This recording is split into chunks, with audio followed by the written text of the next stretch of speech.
Marty Supreme parece, à primeira vista, um filme improvável. Um drama centrado em ping-pong não soa como material típico de temporada de prêmios, e talvez seja justamente isso que torna o projeto tão interessante. O esporte aqui não é o assunto principal, é o meio. O filme usa o jogo como lente para observar algo muito mais antigo e recorrente no cinema: a relação entre ambição, identidade e o preço de querer ser maior do que o lugar de onde se veio. Marty é apresentado como alguém que nunca aceitou a própria posição no mundo. Ele não quer apenas vencer partidas, ele quer provar que existe, que importa, que não é invisível.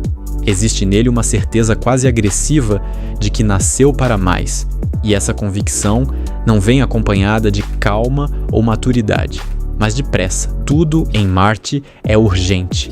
Cada decisão parece carregada de uma sensação de agora ou nunca, como se o tempo estivesse sempre contra ele. O filme constrói esse personagem não como um herói inspirador, mas como alguém difícil de conviver. Ele fala demais, promete demais, cobra demais, usa as pessoas ao redor como degraus, não necessariamente por crueldade, mas porque enxerga o mundo como uma sequência de obstáculos a serem atravessados. Isso cria uma tensão constante. É possível entender de onde vem a fome de grandeza, mas também é impossível ignorar o rastro que ela deixa. A relação com Rachel e Kay é fundamental para isso. Elas não estão ali apenas como apoio emocional ou subtrama romântica.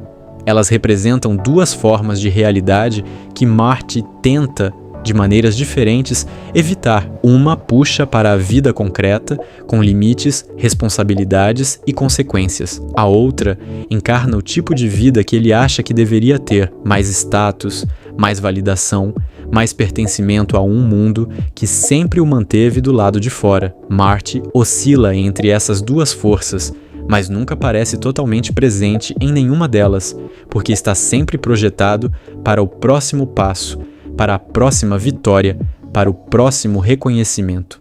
Koto, o rival, é um espelho curioso. Ele não é apenas o adversário a ser derrotado, ele representa outra relação com o mesmo objetivo. Enquanto Marty é inquieto, barulhento e impulsivo, Koto é contido, técnico e focado. A diferença entre os dois não é só de estilo, é de filosofia. Um precisa provar algo o tempo todo.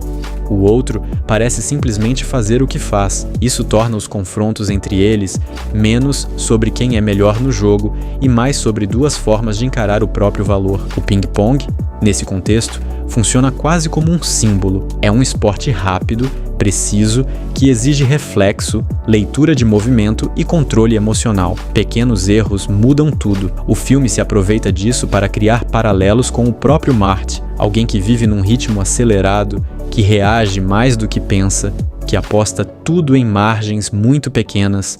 A ideia das bolas laranja, por exemplo, não é só uma excentricidade, é o desejo de deixar marca, de tornar o jogo, e por extensão, a própria história, diferente, reconhecível, associada ao nome dele. Existe também uma camada social bem clara. O filme se passa num momento em que o discurso de ascensão e sucesso está muito ligado à ideia de mérito e esforço, mas o que aparece na prática é um sistema que continua selecionando quem pode subir e quem deve permanecer no lugar. A cena em que Marty aceita ser humilhado em troca de apoio financeiro é um dos pontos mais reveladores. Ela mostra que, para atravessar certas portas, não basta talento. É preciso aceitar um tipo de violência simbólica, uma perda de dignidade que o sistema normaliza. E é aí que o filme começa a se afastar de qualquer ideia simples de história de superação, porque mesmo quando Marty vence, a vitória não vem limpa. Ela vem carregada de tudo o que ele sacrificou no caminho: relações, tempo, partes de si mesmo. O confronto final com Koto entrega a catarse esportiva, mas o filme não deixa que isso seja o último sentimento. Existe sempre a impressão de que algo ficou para trás e não pode ser recuperado. O retorno para casa e o encontro com o filho recém-nascido fecham o arco de forma ambígua. Não é uma redenção clássica, não é uma conversão moral repentina. É mais como um choque de escalas.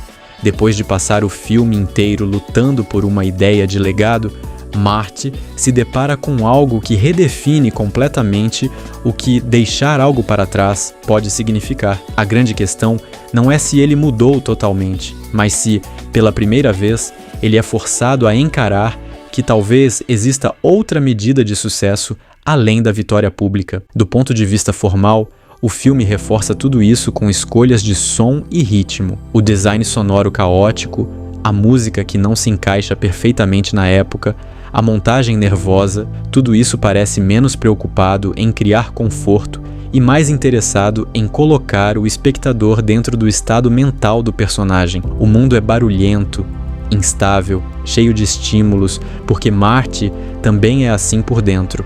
Marty Supreme tem imperfeições e o próprio filme parece consciente disso. Algumas linhas narrativas ficam menos desenvolvidas do que poderiam, mas no conjunto ele faz algo raro, usa um tema aparentemente pequeno para falar de coisas grandes: ambição, reconhecimento, classe social, identidade, legado. E faz isso sem transformar o protagonista em exemplo fácil nem em vilão confortável. Talvez seja por isso que a ideia de Oscar não soe absurda, não porque é um filme importante no sentido tradicional, mas porque é um filme que entende personagens como contradições ambulantes e não como slogans, e porque entende que histórias sobre vitória só ficam realmente interessantes quando são também histórias sobre o que se perde para vencer. No fim, Marty Supreme não é sobre ping-pong. É sobre o tipo de pessoa que nasce quando alguém decide que a própria vida precisa ser uma prova constante de valor, e sobre como, às vezes, o momento mais difícil não é ganhar, é descobrir o que esse ganho realmente significa.